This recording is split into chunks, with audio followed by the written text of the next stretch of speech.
Welcome to the Made for Agriculture podcast. Today's hosts are Adam Jones and Cameron Horan. And good morning, everybody. Appreciate everybody tuning in. Appreciate everybody, all of our regional agronomists being on here this morning to give us some quick in-season updates this morning. There's some parts of our trade territory that have turned a lot of wheels since the last time we chatted, and there's some that probably haven't turned any wheels since the last time we chatted. So may have some stale topics in those necks of the woods, but anyway, we move forward with spring either way. So we're going to do a little different this morning. So these guys have called out some topics ahead of time, and so we're going to kind of go into those specifically just to make sure that we get them covered really well. So the one thing that has progressed, whether without us being out there in the field too terribly much, I suppose, would be this year's wheat crop. So we're going to go ahead and go to Shannon, and he's going to give us kind of a quick wheat update. Hey, thanks, Adam. Yeah, you mentioned the wheels not turning. We're one of the areas where it's been fairly wet. Really, the only wheels we've been turning has been on the airplanes putting on wheat fungicide. So the wheat crop has progressed. It's been a little on the earlier side this year for us. We started seeing heads emerge a little over a week ago.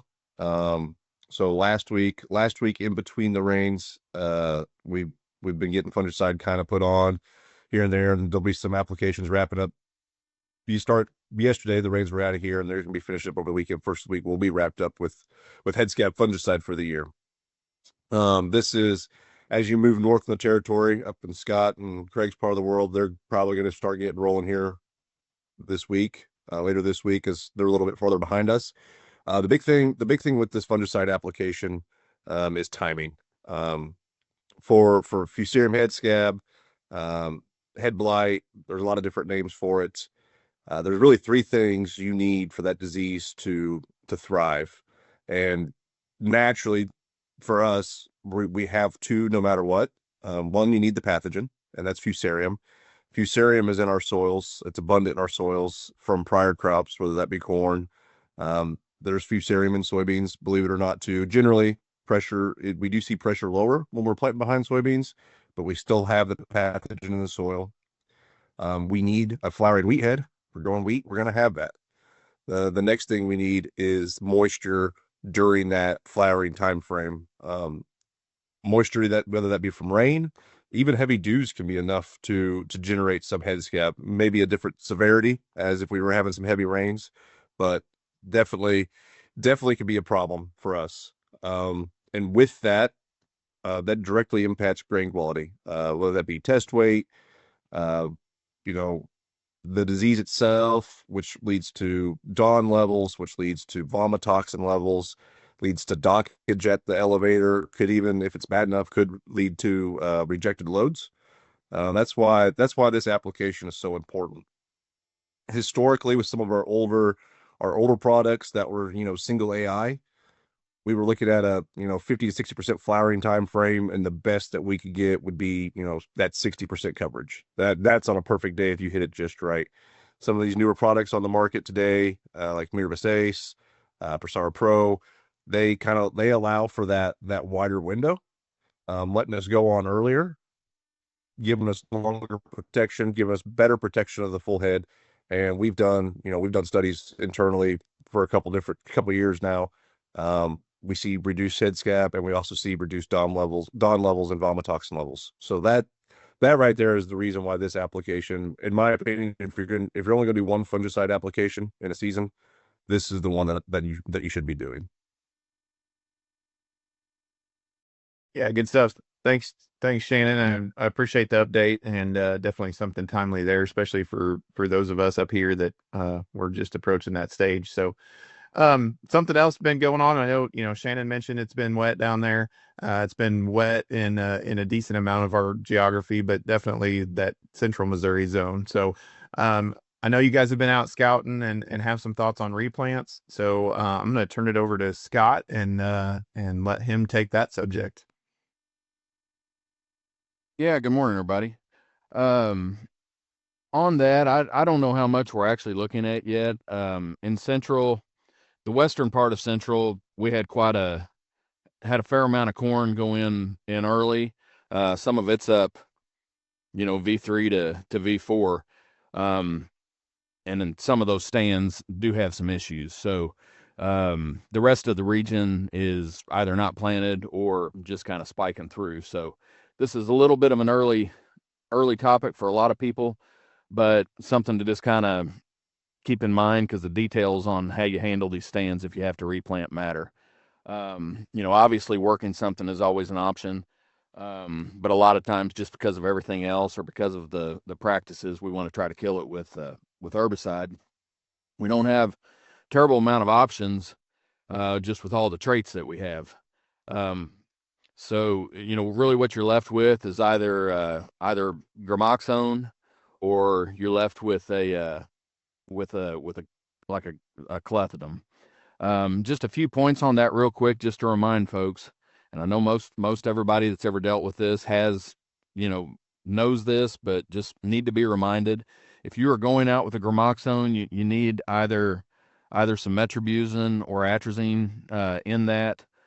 Basically, you're using those products not as so much part of the kill, but just to slow down that gramoxone, that paraquat burn, and try to get a more complete kill than just a quick flash. If you just flash that corn that's still, where the growing point's still protected, it's just like a frost or something. It looks really bad, and then the corn keeps on coming. So you want to make sure that you adhere to those standards, and make sure you follow that. The other thing, clethodim is what a lot of folks will end up going with. Just on that one, I just caution two things: pay attention to rates. There are different products out there. I run into a lot of folks that don't realize that Select Max is a different concentration than some of the generics like Volunteer. So if you're looking at like a 6-ounce rate of Select Max to take out a corn crop for replant, it's only 3 ounces with Volunteer. So just be aware of that. The other thing, is, and then this is all on the label, but I run into people all the time that miss it. You have to have your adjuvants in there. So it's a little different than when we're trying to kill grass and using a lot of oil. In the case of killing a replant corn crop, we're going to want to throw in an NIS and AMS. And I have seen where clethodim has failed to take out corn if those are left out. It'll injure it, but it ends up being a weed that tillers out, and lots of suckers, and it's kind of nasty for the new crop. So just be aware of those things if you run into it. The last thing I'll just throw out real quick, and this will probably maybe even be a little silly to you guys, but of everything we deal with, trying to figure out a replant corn crop is probably one of the more difficult and kind of almost emotional things that we all deal with, and I know our growers deal with. What should I do? I'm looking at the calendar. I'm looking at what else I have to do. I guess as far as just that field analysis, I try to make those kind of decisions as much as possible. Just turn it into a math problem.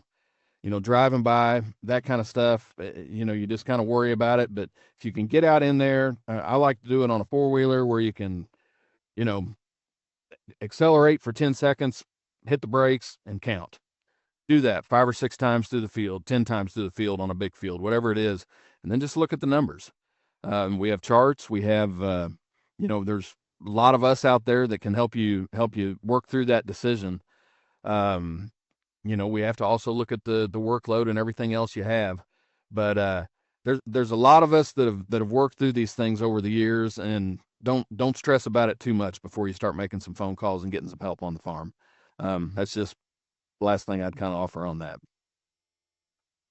Yeah, those are all very good thoughts, Scott. I appreciate that. Yeah, that's definitely an emotional decision, and but we, depending on when we open back up here, I guess we do have to remember that it's only May 2nd. So, for your geography, for North Missouri, we can raise one whale of a corn crop that's planted in May. So, Scott, Yes, sir. I do appreciate you calling out the clethodim on the different rates as well. I will say that in the market that we're at today, where clethodim is short, especially with most of that tech comes from China, and there's 2 plants that are now down because one had a fire / explosion and one has just been shut down, is in that generic market, there's even some 3-pound clethodim that is coming out that's being made. And so we're going to have to be very careful and conscious about when we look at products is making sure, hey, what is that AI load that's in it? So we're making sure we're using that right rate, because like you mentioned,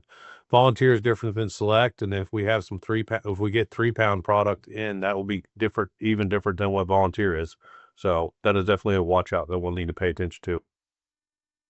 Well, and it's got some, we run into that with glyphosate all the time, but it doesn't have the same baggage that the clethodim does. Absolutely. You know, if you run 6 ounces of volunteer, you're technically, I'm doing this off the top of my head, so you might double check me, but I think you're 30 days to plant corn at that point. You know, that'd be like running 12 ounces of select to take out a corn crop, because you doubled it. Yeah. Did I do that right? Yeah.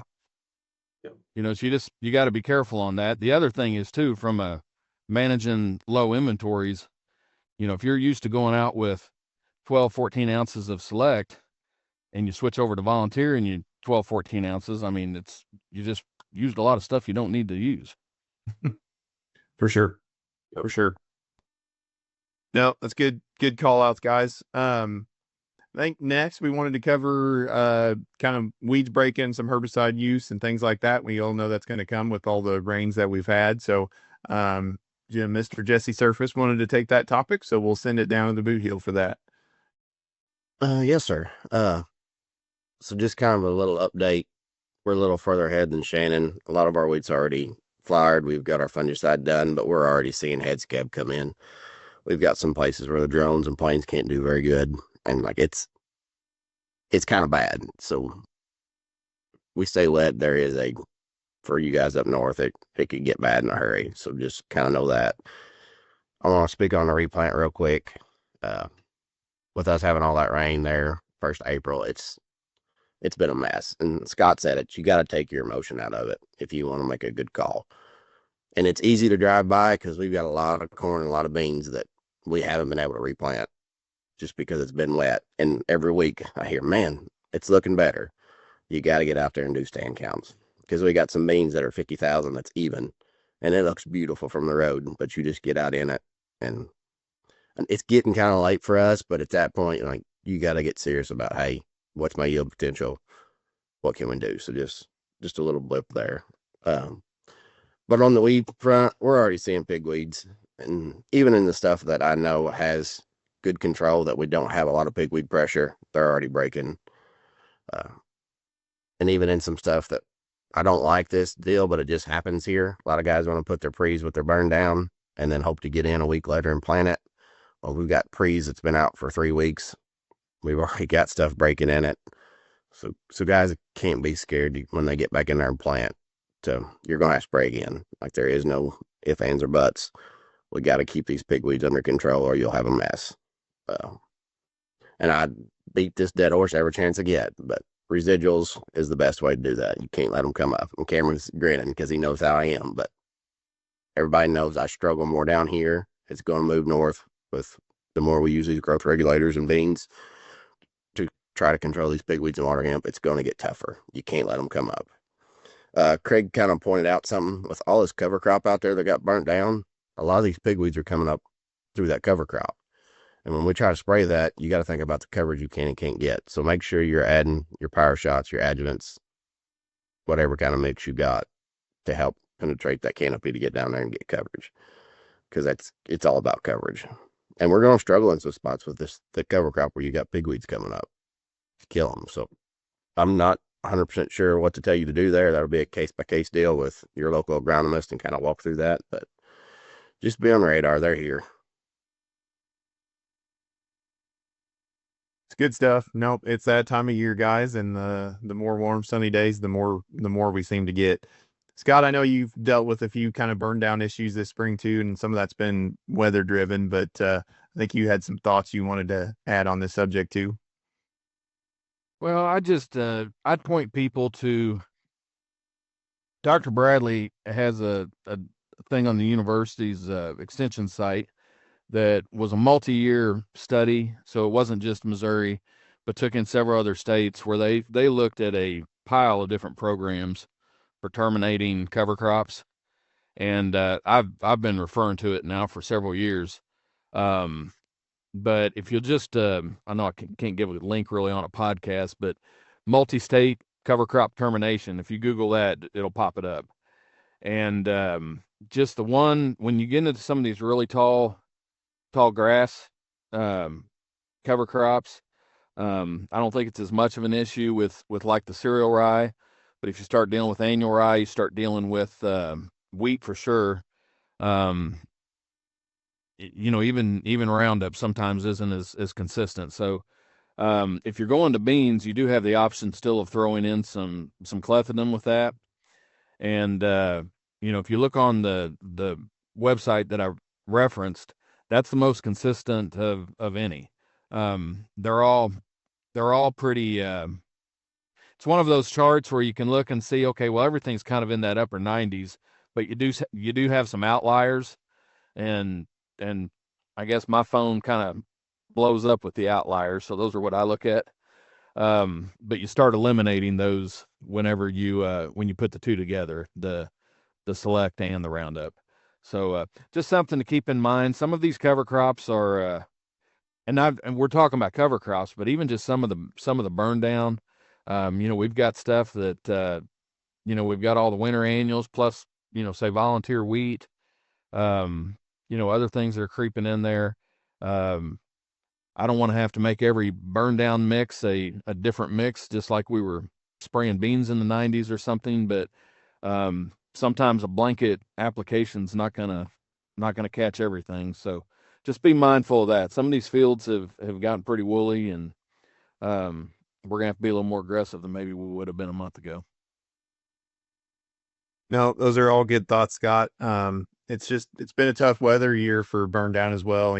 Wet, cloudy, cool, just not a lot of good things going for getting good burn down activity there either. But Yeah, it's been a little windy up here too. I don't know if it's been like that anywhere else, but yeah, that's been a thing everywhere, as well, as far as being able to get in there and get timely applications done, things like that. But yeah, that's the biggest thing. I think people, throw kind of cover crop burn down all in the same bucket, and depending on what species you're trying to kill, it becomes a completely different problem or completely different issue, different growth stages, all those kind of things. Nobody talks about that in the fall. It doesn't seem like often enough when we're putting all those cover crops out there. It doesn't become an issue until this time of year. And trying to kill a stand of wheat at this growth stage is completely different than trying to kill a stand of cereal rye. So things to think about when you're planting those two products or those two species in the fall for sure. So good stuff.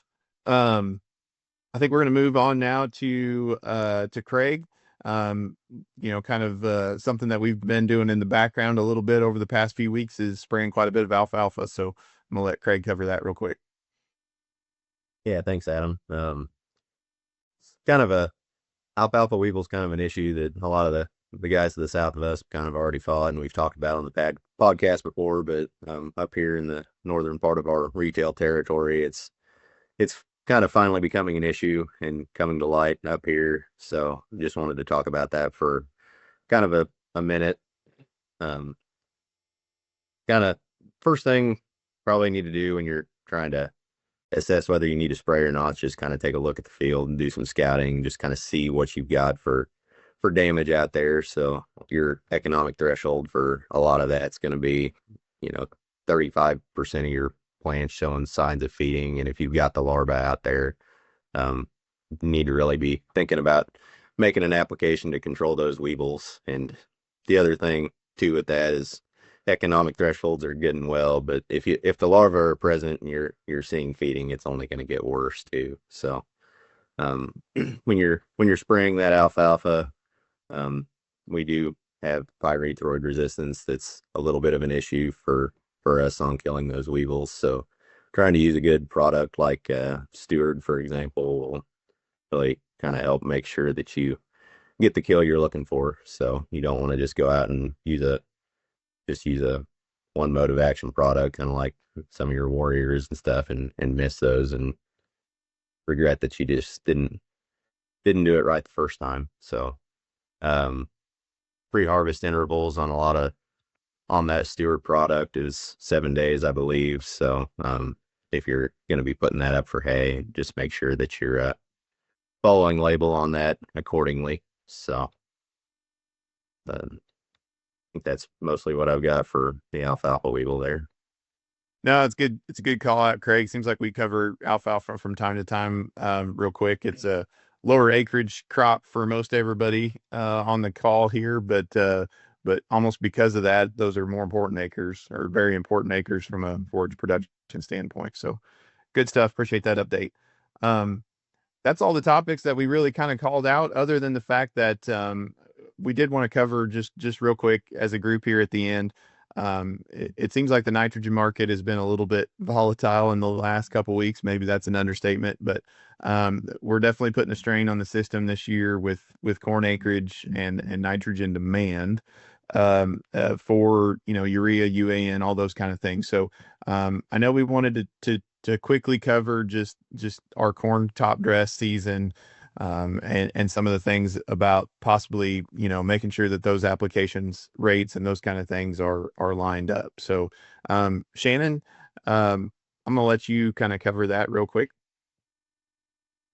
Yeah, thanks, Adam. So we're still quite a ways away from top dress.